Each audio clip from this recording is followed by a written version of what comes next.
Good morning दोस्तों।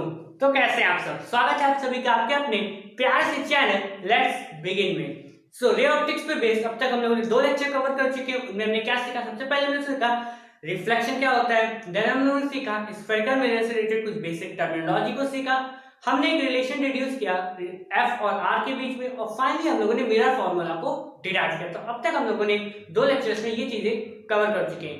अब class 12 में जो कह सकते हैं सिलेबस में जो इंटरचेंज हुआ है, उसके बाद सबसे पहला टॉपिक आपकी जो बोर्ड में लिखा गया है वो है रिफ्रैक्शन। तो आज हम लोग जिस टॉपिक को डील करने वाले हैं वो आपका रिफ्रैक्शन है।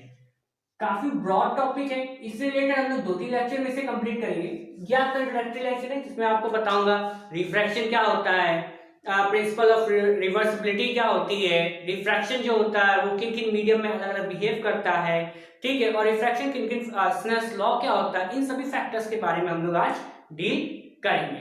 ठीक है, तो सबसे पहले मैं आपको जो हमेशा कहता हूँ एक कॉपी और पेन हमेशा अपने साथ रख के बैठिए, ठीक है, क्योंकि जो भी मैं बताऊंगा उससे रिलेटेड आपको कुछ नोट्स भी प्रोवाइड करूंगा जो कि आपको लिखने में काम आएगा, क्योंकि इस समय आपका सेमेस्टर जो है वो एक रिटन एग्जाम होने वाला है। ठीक है, और मैं आपको कुछ जो आपके एग्जामिनर जो आएंगे फरवरी में, आपके डेट शीट आ चुकी है, फरवरी में आपके एग्जामिनर्स आएंगे जो आपसे इंटरेक्ट करेंगे, तो वो भी क्या क्वेश्चन पूछते हैं, छोटे मोटे क्वेश्चन पूछते हैं, उनको भी डील करते हुए हम लोग चलेंगे। चलिए फिर स्टार्ट करते हैं अपने प्यार से टॉपिक रिफ्रैक्शन की तरफ। माय फ्रेंड्स, रिफ्रैक्शन को समझने से पहले आप लोगों ने क्लास 6 से आप लोग एक लाइन पढ़ते आ रहे होंगे कि लाइट जो होती है वो ऑलवेज एक स्ट्रेट पाथ को फॉलो करती है। क्या मैंने बोला? Light always travels in straight line. फिर से रिपीट कीजिए, light always travel in straight line. Sir ये तो मुझे पता है, ठीक है, तो फिर भी आपसे क्वेश्चन जो पूछा जाता है वो ये पूछा गया था, मेरा एग्जामिनर जो आया था उसने मेरे फ्रेंड से पूछा था कि रेक्टिलिनियर प्रोपगेशन ऑफ लाइट क्या होता है। चलिए बताइए, रेक्टिलिनियर प्रोपगेशन ऑफ लाइट क्या होता है? वो फिर लगभग सबको पता ही होगा, बट फिर भी मैं लिख देता हूं, रेक्टिलिनियर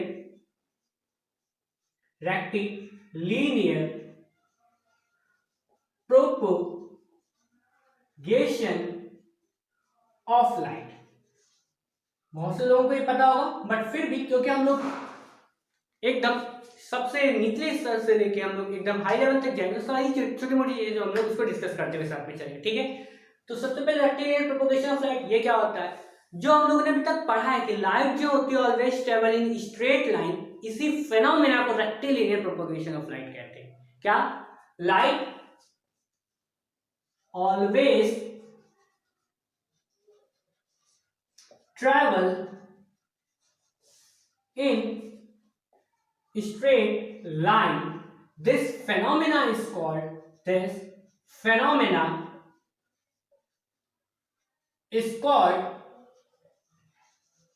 अब इसको मैं दोबारा नहीं लिख रहा, वही लिखा है रेक्टिलिनियर प्रोपगेशन ऑफ लाइट। ठीक है, तो light always travel in straight line, this phenomena is called rectilinear propagation of light. ये वही है, ठीक है, तो जो स्ट्रेट लाइन में जो लाइट ट्रेवल करती है उसी को हम लोग रेक्टिलिनियर प्रोपगेशन ऑफ लाइट कहते हैं। ये एग्जामिनर्स पूछते छोटे मोटे डेफिनेशन, तो आपको क्लियर होनी चाहिए। ठीक है, आगे बढ़ते जो आज हमारा मेन टॉपिक है रिफ्रैक्शन। ठीक है, तो अभी तक हम लोगों ने जो लाइट ट्रेवल करती है स्ट्रेट लाइन में वो एक आधी बात थी। अब हम लोग जब रिफ्रैक्शन पढ़ते हैं तब हमें पूरी बात बताई जाती है, वो क्या है? ठीक है, तो जो लाइट ट्रेवल करती है स्ट्रेट लाइन में वो कह सकते हैं आधा सच था, आपको पता था। अब हम लोग जो बात करेंगे वो क्या है? जो लाइट ट्रेवल करती है स्ट्रेट लाइन में वो डिपेंड करता है मीडियम पे। अगर सेम मीडियम में या कह सकते हैं होमोजीनियस मीडियम में लाइट जब ट्रेवल कर रही होती है तब वो स्ट्रेट लाइन में ट्रेवल करती है, बट जब वो मीडियम बदलती है, जब मीडियम लाइट बदलती है तब वो सेम पाथ में ट्रेवल नहीं करती है। इसी फेनोमेना को हम लोग रिफ्रैक्शन कहते हैं। मैंने क्या कहा? जब एक लाइट एक सर्टेन मीडियम में ट्रेवल कर रही होती है तब वो स्ट्रेट लाइन में ट्रेवल करती है, बट जब लाइट अपना मीडियम बदलती है तब वो अपना पाथ वेरी कर देती है। इसी फेनोमेना को हम लोग रिफ्रैक्शन कहते हैं। चलिए एक एग्जांपल समझते हैं। सपोज कीजिए लाइट जो है इस समय आपकी एयर में ट्रेवल कर रही है। ठीक है, ये मैंने क्या किया, नीचे दो मीडियम सेपरेट कर दिए मैंने, यहाँ पे एक ग्लास रख दिया है, कांच का ग्लास है ये। ठीक है, यहाँ लिख देते हैं ग्लास। ठीक है, और ये एक ऊपर जो इसके एयर है, ठीक है, ऊपर एयर है नीचे ग्लास है। लाइट जो थी अभी ये एकदम स्ट्रेट ऐसे ट्रैवल कर रही थी, स्ट्रेट स्ट्रेट स्ट्रेट स्ट्रेट, ये ग्लास पे आके टकराई। अच्छा, इसका पाथ जो था वो अगर वो ऐसा होना चाहिए जो जो कि हम लोगों ने अभी तक पढ़ा है। But my dear friends, actually में लाइट जो है जब वो ग्लास से टकराती तो इस तरह से बेंड हो जाती है। अब लाइट स्ट्रेट ना ट्रैवल करते हुए इस ग्लास में ऐसे ट्रैवल कर रही है। फिर अगर मैं इससे फिर से लाइट ग्लास से बाहर आती है, जब लाइट ग्लास से वापस से एयर में आती है, तब भी वो अपना पाथ बदल देती है, तब भी वो अपना पाथ बदल देती है। इसी फेनोमेना को हम लोग रिफ्रैक्शन नाम देते हैं। क्या मैंने कहा कि जब एक सेम लाइट सेम मीडियम में ट्रैवल कर रही है, तब तक तो वो स्ट्रेट ट्रैवल कर रही थी। जैसे ही उसने अपना मीडियम बदला, एयर टू ग्लास, लाइट जो थी वो बेंट हो गई और फिर वो ट्रैवल करती रही यहाँ पे स्ट्रेट लाइन। फिर जब वो फिर से दूसरे मीडियम में आने लगी, फिर से उसने अपना पाथ बदला और वहां पे इस तरह से ट्रैवल करती गई। इसी फेनोमेना को हम लोग रिफ्रैक्शन ऑफ लाइट कहते हैं। आई होप रिफ्रैक्शन क्या होता है आपको क्लियर हो गया होगा। ठीक है, तो सबसे पहले रिफ्रैक्शन की डेफिनेशन लिख लेते हैं, छोटी सी प्यारी सी। क्या होता है रिफ्रैक्शन? तो द फेनोमेना ऑफ, तो ये बोर्ड गीला हो जाता है, इसकी मैं समझ नहीं पा रहा क्या करते हैं। The phenomena of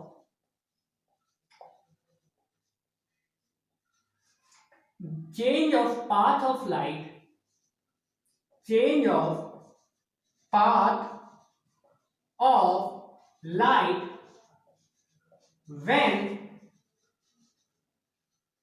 it travels from one medium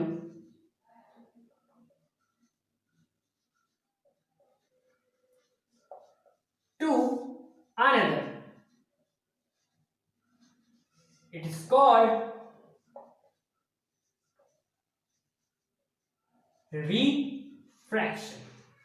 refraction क्या होता है? लाइट का पाथ का चेंज जब वो एक मीडियम से दूसरे मीडियम में ट्रेवल करती है, उसी को हम लोग रिफ्रैक्शन नाम देते हैं। अच्छा, ये जो एक मिनट, लाइट में change of path of light में travel from one medium to another medium, अब एक और one medium to another obliquely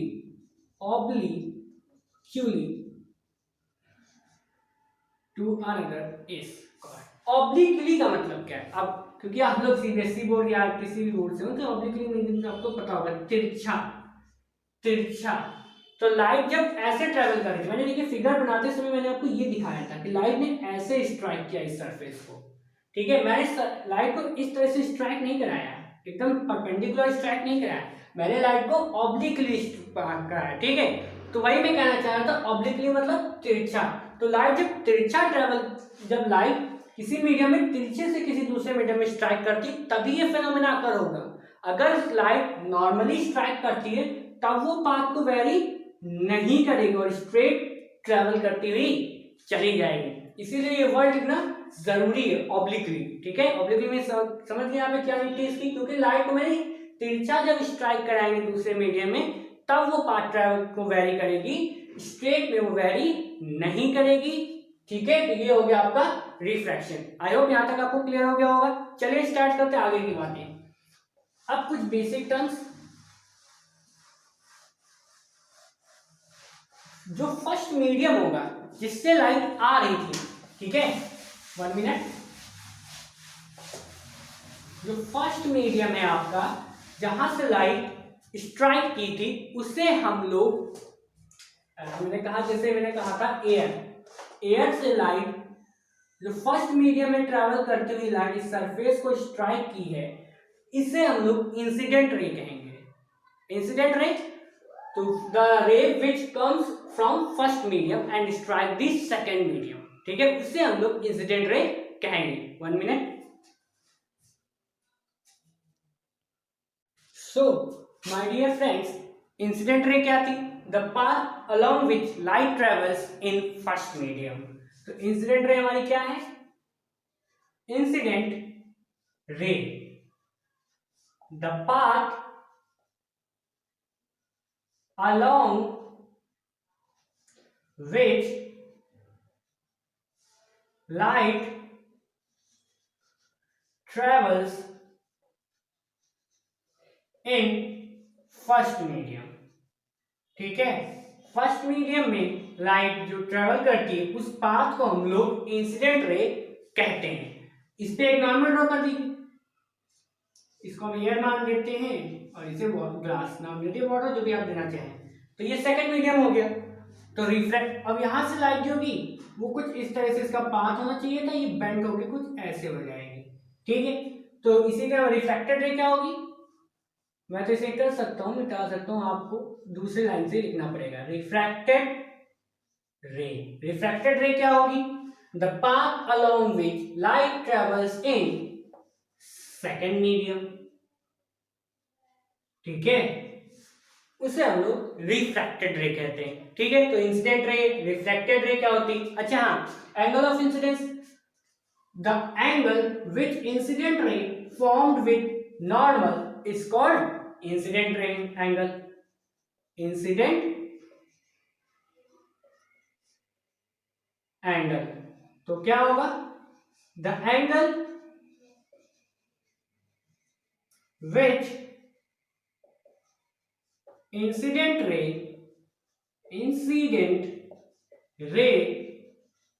formed with normal, उसे हम लोग क्या कहते हैं, एंगल ऑफ इंसिडेंस या इंसिडेंट एंगल। ठीक है, क्लियर। रिफ्रैक्टेड एंगल में क्या होगा, बस यहां से इंसिडेंट लाइए, रिफ्रैक्टेड रखिए।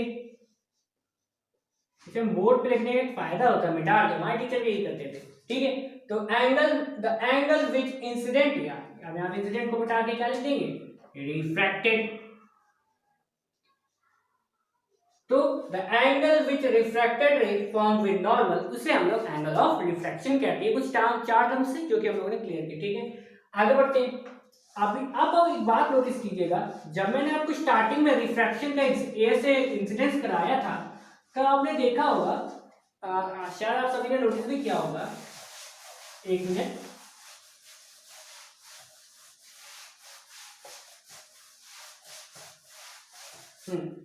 तो मैंने क्या किया था कि जब मैंने एक ग्लास लिया था, तो एक ग्लास ले लिया था हमने, ये ग्लास मीडियम हमने ले लिया था। ओके, और इस पे एक ऑब्लिकली एक लाइट स्ट्राइक की थी, एक नॉर्मल मैंने डाल दिया था। ठीक है, नॉर्मल तिरछा बन गया। एक नॉर्मल डाल दिया था। नॉर्मल पे स्ट्राइक करने के बाद मैंने क्या किया था, ये पाथ इसका कुछ ऐसे था, मैंने इसको ऐसे बेंड कर दिया था, यानी मैंने नॉर्मल की तरफ झुका दिया था, मैंने नॉर्मल की तरफ लाइट को झुका दिया था। फिर मैंने क्या किया था, फिर से एक नॉर्मल डाला था इस सरफेस के लिए, ये एयर है, ये ग्लास है, दो मीडियम है, और यहां फिर से एयर आ गया है। ठीक है, तो अब मैंने क्या किया था, इसको नॉर्मल से दूर भगा दिया था। तो ये क्या बात हो गई कि एक बार मैं नॉर्मल के पास ला रहा हूं और एक बार मैं नॉर्मल से दूर ले जा रहा हूं। तो माय डियर फ्रेंड्स, जब एयर जो है वो आपका एक रेयर मीडियम है, रेयर मीडियम, ग्लास जो है वो आपका डेंसर मीडियम है, और लाइट जो रिफ्रैक्ट होती है उसमें एक फिनोमेना होता है कि जब light rare to denser travel करती है तो वो नॉर्मल की तरफ बेंट हो जाती है। When light travels from rare to denser medium, it bends towards normal. बहुत इंपॉर्टेंट है, नोट कीजिए। When light travels from rarer medium to denser medium, it bends towards normal. It bends towards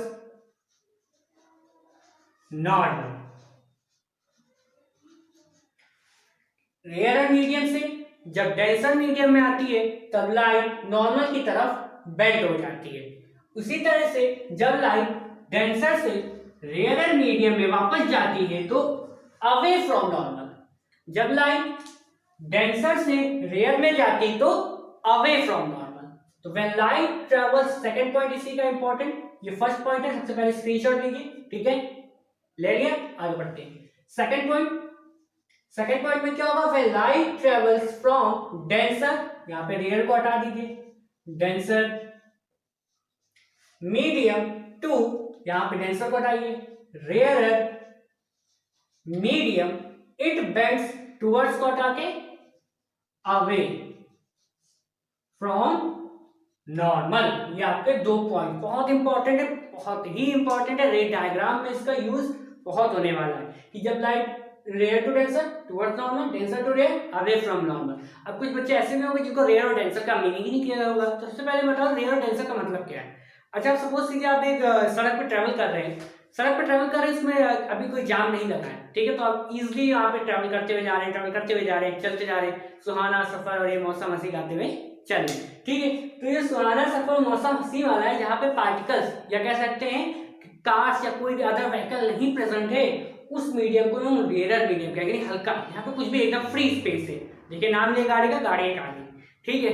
तो अब denser medium क्या होता है, जब उसी पाथ पे या उसी रोड पे ढेर सारी व्हीकल्स इकट्ठे हो रहे हैं तो आपको क्या ट्रैवल आप नहीं करते, अरे भैया हटाओ नहीं ट्रैवल कर पा रहे ना, तो वही जो होता है ये डेंसर मीडियम होता है। डेंसर यानी जो भरा हुआ, जहाँ पे पार्टिकल्स ढेर सारे प्रेजेंट है, क्योंकि ग्लास का आपका सॉलिड है तो इसमें पार्टिकल्स जो है टाइटली बॉन्डेड रहते हैं, तो ये कैसा मीडियम हो गया, डेंसर मीडियम हो गया। और पार्टिकल जो यहाँ पे हैं एयर में बहुत दूर दूर तक फैले हुए हैं, तो स्पेस खूब सारा है, लाइट आराम से सुहाना सफर और मौसम हंसी वाला गाना गाते चलती जाएगी। तो ये वाला रेयर मीडियम हो गया, और ये क्योंकि इसमें पार्टिकल बहुत टाइटली बॉन्डेड है तो ये डेंसर मीडियम हो गया।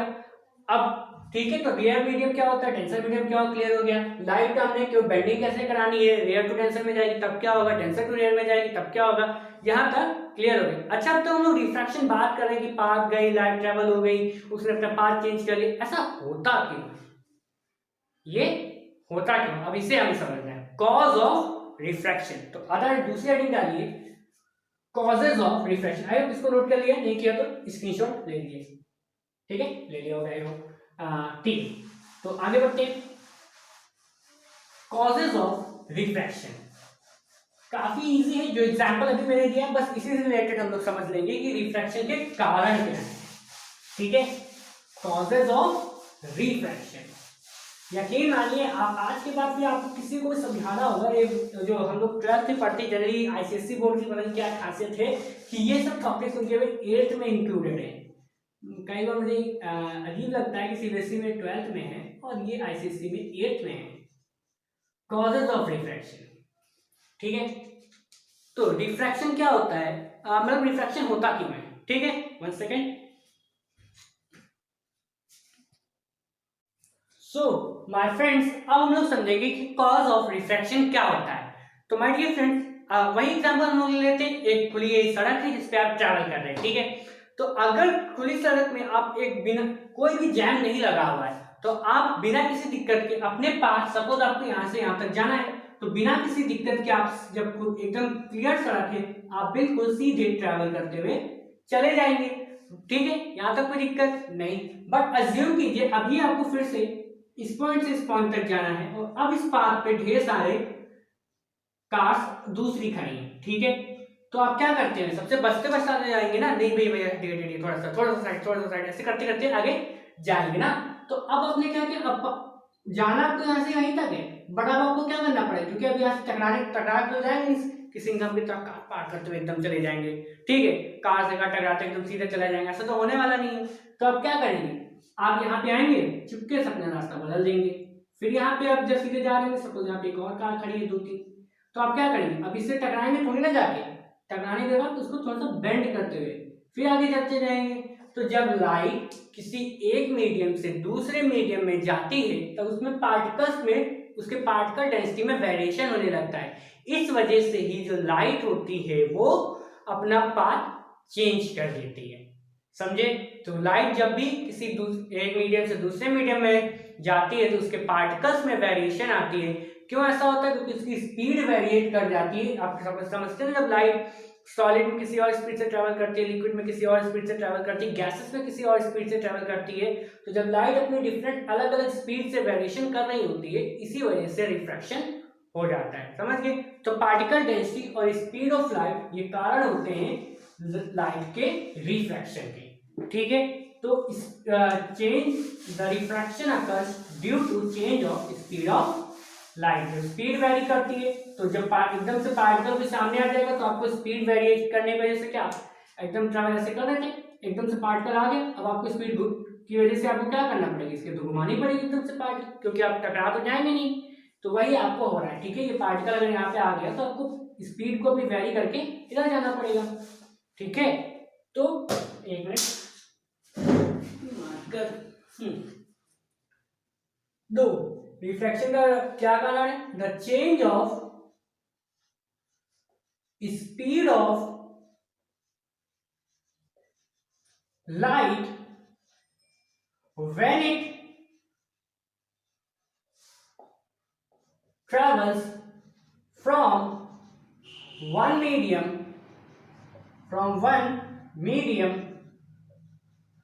to another is the cause of refraction। यही कारण है रिफ्रैक्शन का, ठीक है। तो रिफ्रैक्शन का क्या कारण हुआ, change of speed of light when it travels from one medium to another, that is this is called refraction का कारण, ठीक है। अब आगे बढ़ते हैं, आई होप आपने नोट डाउन किया होगा, ठीक है। चलिए आगे बढ़ते हैं। अब हम लोग पढ़ने जा रहे हैं जो हम लोगों ने सब रिफ्लेक्शन जब हमने पढ़ा था तो दो लॉ हमने पढ़े थे, लॉज ऑफ रिफ्लेक्शन। उसी तरह से रिफ्रैक्शन के भी दो लॉ हैं, ठीक है। रिफ्रैक्शन के भी दो लॉज हैं। तो पहला लॉ आपका जो है वो सेम है जैसा हम लोगों ने रिफ्लेक्शन में पढ़ा था कि इंसिडेंट रे, नॉर्मल और refracted ray at point of incidence all lie on same plane. Incident ray, refracted ray and normal at point of incidence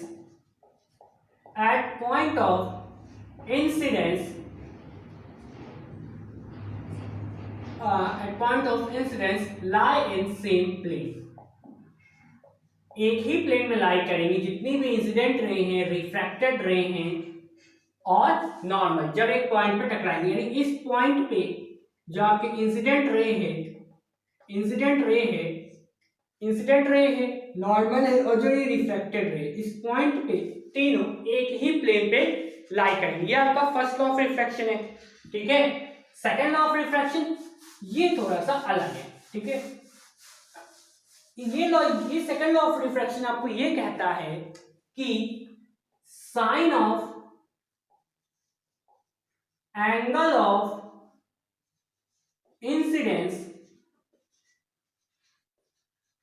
to the ratio of sine of angle of incidence to sine of angle of refraction is constant। That is sin I upon sin R is equals to constant। उस constant को हम लोग mu से denote करते हैं, बहुत important है mu. इसको हम लोग रिफ्रैक्टिव इंडेक्स कहते हैं। अभी इसी को हम लोग लेक्चर में हम लोग इसी को आगे बढ़ाएंगे। Refractive index, Sine of angle of incidence to the sine of angle of refraction is constant, that is sin upon sin r is equals to mu, और it is called refractive index। ये हमारा second law है। One second. So my friends, इसको हम लोग second law of refraction कहते हैं या इसी को हम लोग स्नेल्स लॉ के नाम से भी जानते हैं। अब इसका मीनिंग क्या है, इसका मीनिंग ये है कि सपोज कीजिए आपके पास एक लाइट इस तरह से स्ट्राइक करती है सरफेस पे, इसका एंगल आई है इस समय, और ये रिफ्रैक्ट होके एंगल आर के साथ रिफ्रैक्ट हो जाती है, इसका पाथ ये था, ठीक है। और एक लाइट ऐसे आती है, इस समय इसका एंगल I1 है और ये ऐसे जाना था, इसको रिफ्रैक्ट होके इस तरह से R1 हो जाती है, ठीक है। तो अगर मैं पहले वाले के लिए जो रिफ्रैक्टिव इंडेक्स या म्यू निकालूं वो होगा sine I upon sine R, और इसकी वैल्यू सपोज सॉल्व होके कुछ 3/4 आई, तो अगर हम केस जो कंडीशन होगी दोनों सेम मीडियम होने चाहिए, एयर टू वाटर मान के चलने की एयर टू वाटर दोनों है, ठीक है। तो इस समय अगर मैं sign I1 upon sine R1 निकालूं तो ये भी 3/4 ही आएगा, यानी मैं किसी भी एंगल ऑफ इंसिडेंस रे को फॉल कराऊं, रिफ्रैक्टेड एंगल इस तरह से एडजस्ट हो जाएगा कि उस sine I upon sine R का जो रेशियो है वो हमेशा कांस्टेंट बना रहेगा। समझे? फिर से रिपीट कि अगर मैं किसी भी एंगल से इंसिडेंट रे को फॉल कराऊं तो रिफ्रैक्टेड एंगल इस तरह से अपने आप को मेंटेन करेगा कि जो रेशियो है वो हमेशा कांस्टेंट बना रहे। इसी को हम लोग स्नेल्स लॉ या law of refraction, second law of refraction कहते हैं, ठीक है। अभी जो रिफ्रैक्टिव इंडेक्स है ये कई चीजों पे डिपेंड करता है, हमें उन फैक्टर्स को जानना है। तो पहले तो रिफ्रैक्टिव इंडेक्स जो आया है आपका म्यू, ये और भी वेरिएबल्स के टर्म्स में रिप्रेजेंट किया जा सकता है। वो क्या है? हम लोगों ने पढ़ा था जो स्पीड ऑफ लाइट पे भी रिफ्रैक्टिव इंडेक्स डिपेंड करता है। किस पर डिपेंड करता है? स्पीड ऑफ लाइट पे। तो म्यू जो होता है वो ये भी होता है। म्यू को आप एक और टर्म्स में लिख सकते हैं, एक पेज गीला हो जाने पे दिक्कत देने लगता है। म्यू को आप लोग ये भी लिख सकते हैं speed of light in vacuum upon speed of light in medium. Speed of light in medium, यानी रिफ्रैक्टिव इंडेक्स और किसके इक्वल होगा कि इस वैक्यूम में कितनी स्पीड से लाइट ट्रैवल कर रही है और पर्टिकुलर जिस मीडियम में फॉल कर रही है उसमें कितनी स्पीड से ट्रैवल कर रही है, उन दोनों स्पीड का जो रेशियो होगा वो भी sine I upon sine R के बराबर होगा या रिफ्रैक्टिव इंडेक्स के बराबर होगा। दूसरा एक और चीज आपको पता होगी, जो फ्रीक्वेंसी होती है वो जब मीडियम टू मीडियम आप वेरी करते जाते हैं, फ्रीक्वेंसी नेवर चेंजेस। फ्रीक्वेंसी किसी भी मीडियम के लिए बदलती नहीं है और वेवलेंथ जो होती है वो हर एक मीडियम के लिए वेरी करती जाती है। और आपको एक और चीज भी पता है, कह लीजिए सर हमें सब पता तो आपको पढ़ा है, फिर भी C is equal to nu lambda होता है, ठीक है। C is equal to nu lambda होता है। न्यू क्या होता है? यहाँ पे फ्रीक्वेंसी होती है और लैम्डा क्या होता है? वेवलेंथ होता है। C क्या है? स्पीड ऑफ लाइट है, स्पीड ऑफ लाइट है, ठीक है। तो अगर मैं इसी को एक और टर्म से वेवलेंथ के टर्म्स में रिफ्रैक्टिव इंडेक्स को कैसे रिप्रेजेंट करेंगे? म्यू जो होता है speed of light in vacuum, तो क्या है? New lambda. तो न्यू वैक्यूम के लिए इनटू लैम्डा वैक्यूम के लिए upon new medium, particular medium के लिए इनटू लैम्डा मीडियम के लिए। मैंने अभी अभी कहा कि फ्रीक्वेंसी नेवर चेंज। किसी भी मीडियम में आप जाएं तो चाहे आप वैक्यूम में रहें चाहे आप मीडियम में रहें, फ्रीक्वेंसी तो चेंज नहीं होने वाली है। अगर चेंज नहीं होने वाली तो कट गया, तो किसके इक्वल आ गया? Lambda vacuum upon lambda medium. तो रिफ्रैक्टिव इंडेक्स को अपने तीन टर्म्स में रिप्रेजेंट कर सकते हैं, लैम्डा के टर्म्स में, लाइट के टर्म्स, स्पीड के टर्म्स में और एंगल्स के टर्म्स में, ठीक है। तो ये सब बातें होगी किसके बारे में? रिफ्रैक्टिव इंडेक्स के बारे में। अच्छा हाँ, अभी तक हम लोगों ने जो भी हम निकाल रहे थे, लाइट को ट्रेवल करा रहे थे, मीडियम टू मीडियम जा रहे थे, हमने तो वैक्यूम की बात ही नहीं की थी, फिर एकदम से वैक्यूम आ गया। तो अगर मीडियम पे हम लोग जाते, सपोज कीजिए ये मीडियम 1 है, ये मीडियम 2 है, लाइट ऐसे इंसिडेंट की है आपकी, तो जो इस समय जो रिफ्रैक्टिव इंडेक्स होगा, हम निकाल लें मीडियम 2 का रिफ्रैक्टिव इंडेक्स क्या होगा। हम जानना चाहते हैं कि मीडियम 2 का रिफ्रैक्टिव इंडेक्स क्या होगा। तो मीडियम 2 का रिफ्रैक्टिव इंडेक्स ऑफ मीडियम 2 किसके रिस्पेक्ट में? मीडियम 1 के रिस्पेक्ट में। जिसके रिस्पेक्ट में निकालना होता है उसे ऊपर, जिसका निकालना होता है उसको नीचे। जिसके रिस्पेक्ट में निकालना होता है उसको ऊपर और जिसका निकालना होता है उसको नीचे रखा जाता है। तो refractive index of medium 2 with respect to medium 1 वो क्या होगा? Speed of light in medium with respect वाले मीडियम के अपॉन जिस मीडियम का आप निकालना चाहते हैं। ये किसका है? इस वाले मीडियम में लाइट इसमें जिस स्पीड से ट्रैवल कर रही है, और ये क्या है? v2 इस स्पीड में इस मीडियम में किस स्पीड से ट्रैवल कर रही है, उन दोनों का रेशियो रिफ्रैक्टिव इंडेक्स के बराबर होता है, ठीक है। 1 सेकेंड। सो माय फ्रेंड्स, किसी मीडियम से आप जब दूसरे मीडियम में ट्रैवल करते हैं तो जो लाइट की जो वेरिएशन है मीडियम 1 में जो स्पीड ऑफ लाइट थी और जो मीडियम 1 में जो स्पीड ऑफ लाइट थी और जो मीडियम 2 में स्पीड ऑफ लाइट थी, उन दोनों का रेशियो ही आपका रिफ्रैक्टिव इंडेक्स होता है। अच्छा ध्यान दीजिए, क्योंकि ये तो सेम क्वांटिटी का रेशियो है, स्पीड का, एंगल्स का, वेवलेंथ का, दोनों सेम क्वांटिटीज हैं, तो इसकी जो यूनिट होती है वो कोई यूनिट नहीं होती। तो refractive index has no unit, इसकी नो यूनिट होती है, कोई भी यूनिट नहीं होती है, ठीक है, इसकी कोई भी यूनिट नहीं होती है, ठीक है। अब आप जब डिफरेंट मीडियम्स में ट्रैवल करते हैं तो उन्हीं का रेशियो जो होता है वो आपका रिफ्रैक्टिव इंडेक्स होता है। अब आप किन किन फैक्टर्स पे जो है वो डिपेंड करता है आपकी रिफ्रैक्टिव इंडेक्स। सबसे पहला जो है वो स्पीड पे डिपेंड करता है, दोनों की मीडियम में क्या स्पीड है उस पर डिपेंड करता है, वेवलेंथ पे डिपेंड करता है, साथ ही साथ रिफ्रैक्टिव इंडेक्स आपका टेम्परेचर पे भी डिपेंड करता है। किस पे डिपेंड करता है? टेम्परेचर पे भी डिपेंड करता है। कैसे टेम्परेचर पे डिपेंड कर सकता है? तो सपोज कीजिए आपके पास सॉलिड है, उसको आप हीट करते जाए, हीट करते जाए, हीट करते जाए, वो लिक्विड में हो जाएगा, देन और हीट करते जाए, हीट करते जाए, गैसेस में हो जाएगा। तो अब जब सॉलिड टू गैसेस जा रहे हैं, पार्टिकल डेंसिटी कम होती जा रही है ना, पार्टिकल यहाँ क्लोजली पैक्ड है, यहाँ बहुत कम पैक्ड है। तो जब आप टेम्परेचर बढ़ा रहे हैं, पार्टिकल डेंसिटी कम होती जा रही है, यानी आप डेंसर टू रेयर मीडियम में जा रहे हैं। अच्छा, रेयर मीडियम में क्या होगा, कोई अगर भीड़ भाड़ नहीं है तो पार्टिकल्स बहुत तेजी से ट्रैवल करेंगे, यानी स्पीड बढ़ जाएगी। अगर ये मीडियम की स्पीड बढ़ जाएगी, सपोज रेयर मीडियम हो तो मीडियम की स्पीड बढ़ गई टेम्परेचर हाई करने पे।